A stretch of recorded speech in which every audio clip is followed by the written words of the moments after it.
Hi and welcome to John's Maths Book. In this video, we'll be exploring another key concept in mathematics. If you find this tutorial helpful, then please show your support by subscribing, liking, and leaving a comment. Your positive engagement helps me create more content and allows me to bring you more valuable maths lessons. Without further ado, let's go over to the whiteboard. Let's look at how we find the length of a chord. A chord is a straight line segment that connects any 2 points on a circle's circumference. In the diagram, it's the line that connects point A to point B. The diameter of a circle is a special type of chord that divides a circle into two halves. The diameter of a circle is the longest possible chord of a circle. The angle subtended by the chord is the angle formed at its center by two lines that connect the center of the circle to the end points of the chord. In our diagram, the angle is theta and the two lines are the radius of the circle, marked here as r. Let's look at two ways of finding the length of a chord given some specific information. In the first method, we'll take a look at deriving the length of a chord given the radius of the circle and the angle subtended by the chord at the center of the circle. If we look at our diagram, we can see that when the radius of the circle is joined to the end points of the chord, it forms a triangle. Let's take a closer look at this triangle. The longest side of the triangle is the chord, and I've marked the length of this side of the triangle as L.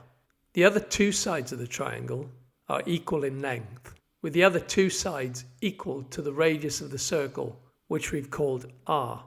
If I now draw a perpendicular line dividing the subtended angle theta and the length of the chord L in two, you'll see it creates a right angled triangle where one of the angles is theta divided by 2, which is half of the subtended angle. And this triangle is shaded in pink. Now we can use our knowledge about right angled triangles, so triangles with an angle of 90 degrees, to find the length of the chord.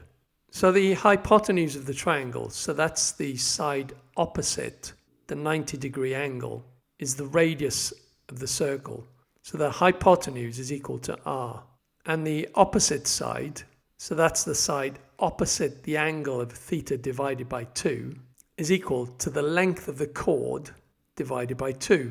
And we know from our studies that the opposite side divided by the hypotenuse side is equal to sine theta divided by 2. So the length of the chord L divided by 2 multiplied by the radius is equal to sine of theta divided by 2. So the length of the chord, given that we know the radius of the circle and the angle subtended by the chord, is equal to 2 multiplied by the radius sine of theta divided by 2. Let's look at another method for finding the length of a chord, where this time we know the radius of the circle and the perpendicular distance from the center of the circle to the chord. So we can still use our triangle, but this time the information we have is that it's a right angle triangle, so one of the angles is 90 degrees.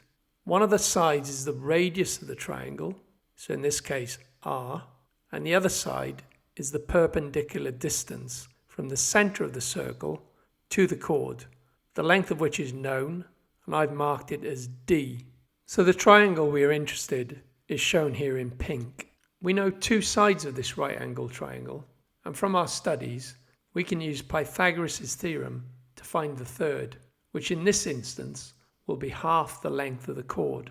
And so formulating this, we know from Pythagoras that the square on the hypotenuse is equal to the sum of the squares of the other two sides. So in our case, the hypotenuse is the radius, so the radius squared is equal to the sum of the squares of the other two sides. So that's d squared plus l squared divided by 4. So if we now subtract d squared from both sides of the equation, we're left with l squared divided by 4 is equal to r squared minus d squared.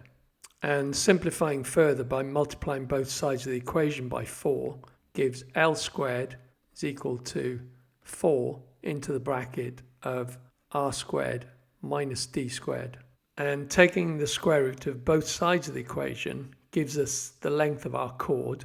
So L is equal to 2 multiplied by the square root of r² minus d². Now let's look at a couple of examples to demonstrate how these formulae work. In the first example, we have a circle with radius 2, and we know the angle subtended by the chord, which in this case is theta, which is equal to 60 degrees. So we want to find the length of the chord. And so applying the formula where the length of the chord is equal to 2 multiplied by the radius multiplied by the sine of theta divided by 2, we have the length of the chord, L, is equal to 2 multiplied by the radius, which is 2, multiplied by sine of theta divided by 2, which is the sine of 30 degrees. And so the length of the chord, L, is equal to 4 multiplied by the sine of 30 degrees, which is a half. So the length of the chord is equal to 2. In the second example, we know the radius of the circle is 5, and we know the perpendicular distance from the center of the circle to the chord is equal to 3. And so to find the length of the chord, we can apply the formula where the length of the chord L is equal to 2 multiplied by the square root of the radius squared minus the perpendicular distance squared. And if we plug in these values for r and d, we find that the length of the chord is equal to 2 multiplied by the square root of 5 squared minus 3 squared. So the length of the chord L is equal to 2 multiplied by the square root of 16.